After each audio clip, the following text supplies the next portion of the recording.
ఇంతసేపు చాలా సైలెంట్గా ఒబీడియంట్గా కూర్చొని పాటలు డాన్స్లు అన్నీ చూశారు. ఇప్పుడు మనకి రెచ్చిపోయే టైం వచ్చింది. విందాము సరైనోడి మాటలు. హలో వైజాగ్, ఎలా ఉన్నారో నేను అడగను. చొక్కాలు తడిసిపోయి ఉంటాయి, నాకు కూడా తడిసిపోయింది. ఈ వెదర్కి సూట్ కాకపోయినా సూట్ వేసుకొచ్చా. స్టైలిష్ స్టార్ అంటారు కదా, తప్పదు.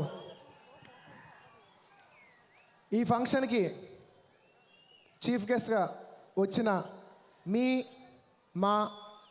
మన మెగాస్టార్ చిరంజీవి గారికి, అలాగే గంటా శ్రీనివాస్ గారికి, సుబ్బిరామ్ రెడ్డి గారికి, మా సరైన టీం నుంచి పనిచేసే ఆర్టిస్టులకి, టెక్నీషియన్స్కి, అలాగే మీడియా వాళ్ళకి, వైజాగ్ ప్రజలకి, అబవ్ ఆల్ మా ప్రతి ఫంక్షన్కి ప్రాణం పోసి ఉత్సాహం ఇచ్చే మా మెగా అభిమానులందరికీ స్వాగతం, మెగా స్వాగతం. చాలా మాట్లాడాలనుకున్నాను, కానీ కొన్నిసార్లు బ్లాంక్ అయిపోతూ ఉంటాను. దేంతో స్టార్ట్ చేయాలో మర్చిపోయాను. టక్మని మీరు అరిసారు, నేను బ్లాంక్ అయిపోయాను.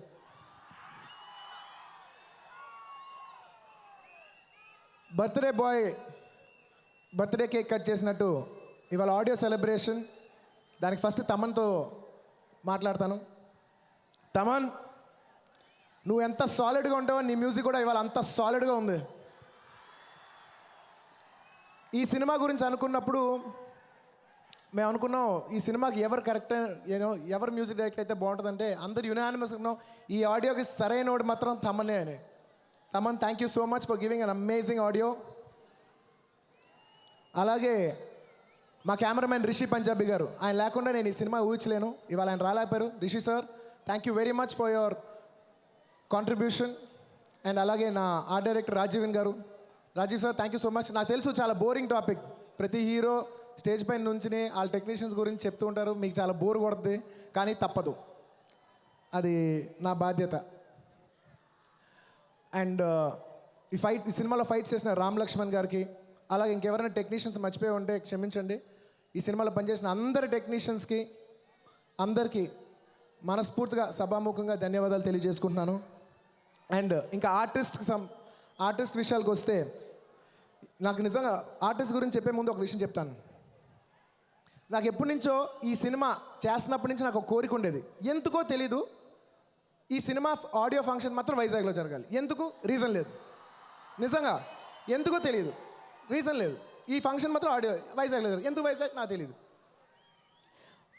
అన్నారు, చాలా ప్రాక్టికల్ ప్రాబ్లమ్స్ చెప్పారు. వైజాగ్లో ఫంక్షన్ చేస్తే లేట్ అయిపోద్ది, 22వ తారీఖు సినిమా రిలీజ్ అంటే 10th ఆడియో రిలీజ్ చేస్తే లేట్ అయిపోద్ది. పర్లేదు, నేను కావలిస్తే ఆడియో ముందు రిలీజ్ చేసేస్తాను, ఫంక్షన్ మాత్రం 10వ తారీఖు వైజాగ్లో జరగాల్సిందే.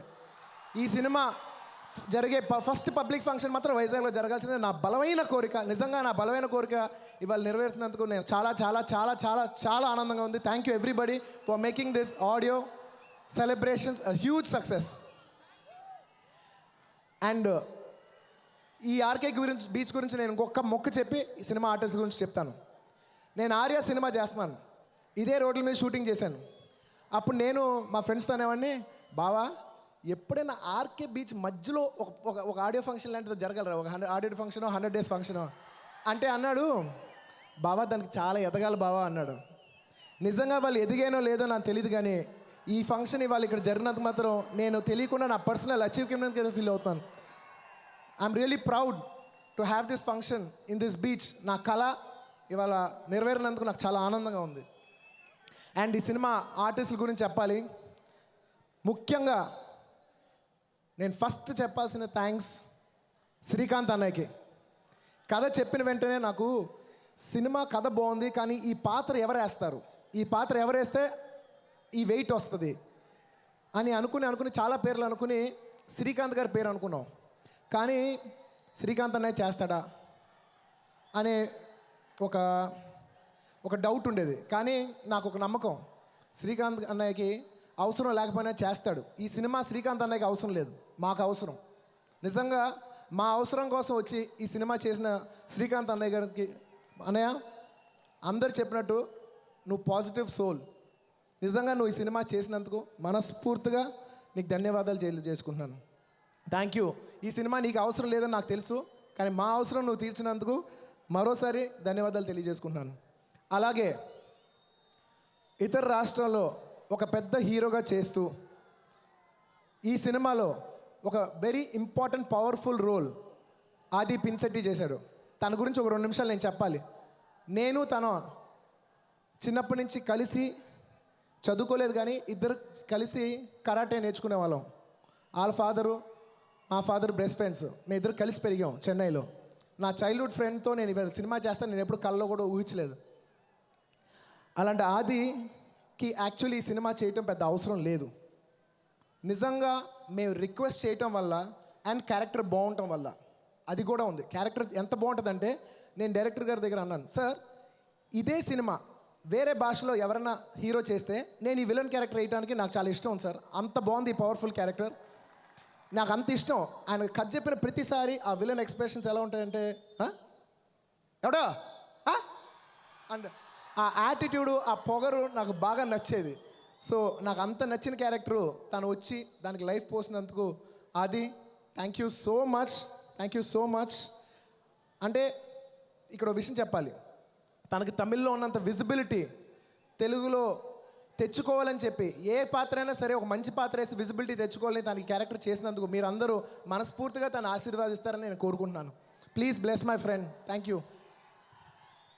అండ్ అలాగే ఈ సినిమాలో చాలామంది ఆర్టిస్టులు చేశారు. సాయి కుమార్ గారు, బ్రహ్మానందం గారు, పృథ్వీ గారు, ఇలా ఎంతోమంది ఆర్టిస్టులు చేశారు. ఇంకెవరన్నా పేరు చెప్పడం మర్చిపోతే ఈ కంగారులో నన్ను క్షమించండి.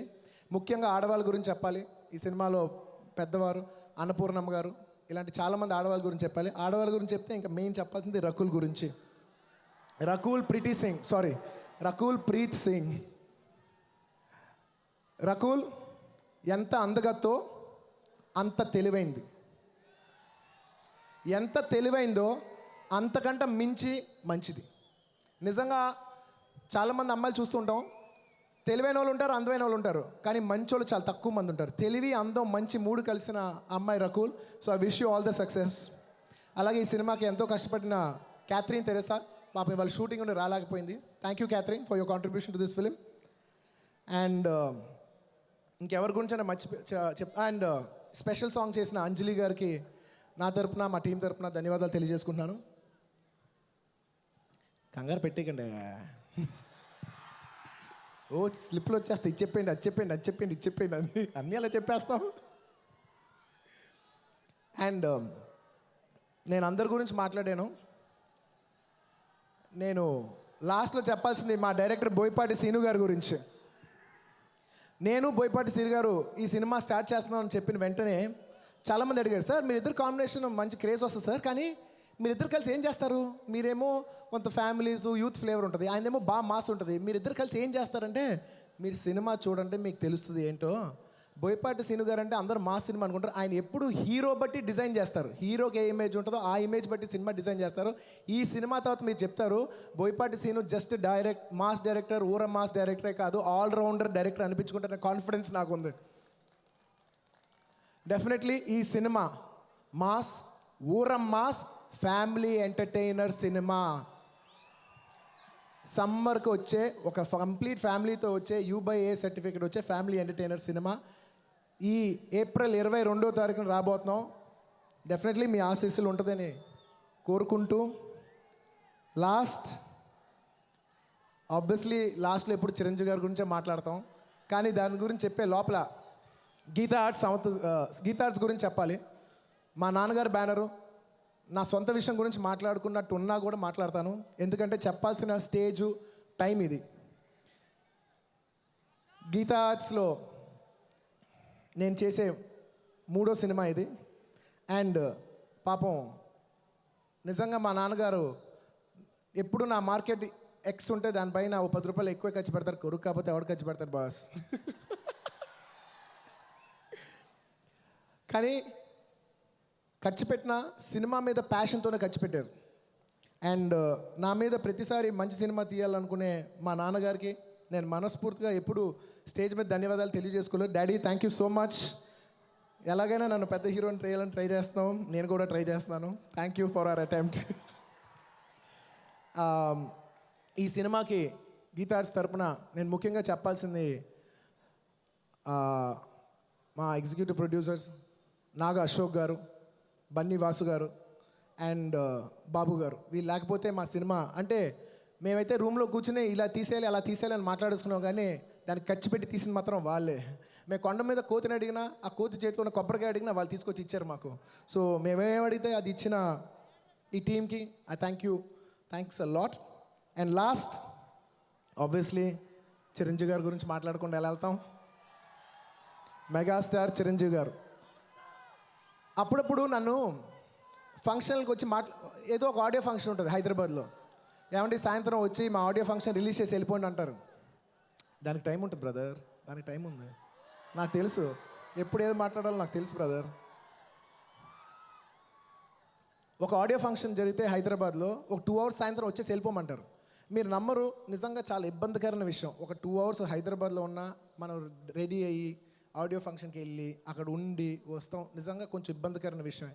కానీ ఈ ఇబ్బంది ఇన్ని సంవత్సరాలుగా నా ఫస్ట్ సినిమా నుంచి ఇప్పటి వరకు ఇబ్బంది పడుతుంది మెగాస్టార్ చిరంజీవి గారికి నేను మనస్ఫూర్తిగా ధన్యవాదాలు తెలియజేసుకుంటున్నాను. అంటే హైదరాబాద్లో ఒక ఫంక్షన్ జరిగితేనే 2 గంటలకి వెళ్తానికి ఇంత ఇబ్బంది పడే నేను ఇవాళ ఆయన హైదరాబాద్ నుంచి వైజాగ్ వరకు ఫ్లైట్ వేసుకొచ్చి సాయంత్రం ఈ ఫంక్షన్కి వచ్చినందుకు చిక్కబాబాయ్ thank you so much.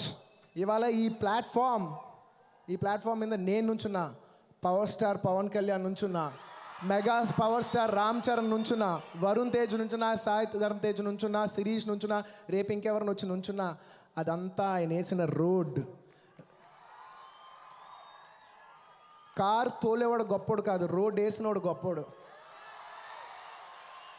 Road వేయటం కష్టం, ఎండలు నుంచోలి, కారులో ఏసీ ఉంటుంది, తోలుకుంటూ వెళ్ళిపోవచ్చు. అంతా మా అందరి కోసం రోడ్ వేసిన మెగాస్టార్ చిరంజీవి గారికి మనస్ఫూర్తిగా ధన్యవాదాలు తెలియజేసుకుంటూ ఎప్పటికీ మీ వెనకాలే మీకోసమే నుంచుంటాను. Thank you. ఈ ఆడియో ఫంక్షన్కి సరైన చీఫ్ గెస్ట్ సరైనోడైన చిరంజీవి గారు వచ్చి నెక్స్ట్ మాట్లాడాలని కోరుకుంటున్నాను. Thank you very much. Thank you Vizag. ఎక్కువ మాట్లాడుంటే క్షమించండి, తప్పు మాట్లాడుంటే క్షమించండి. Thank you. Love you. Thank you.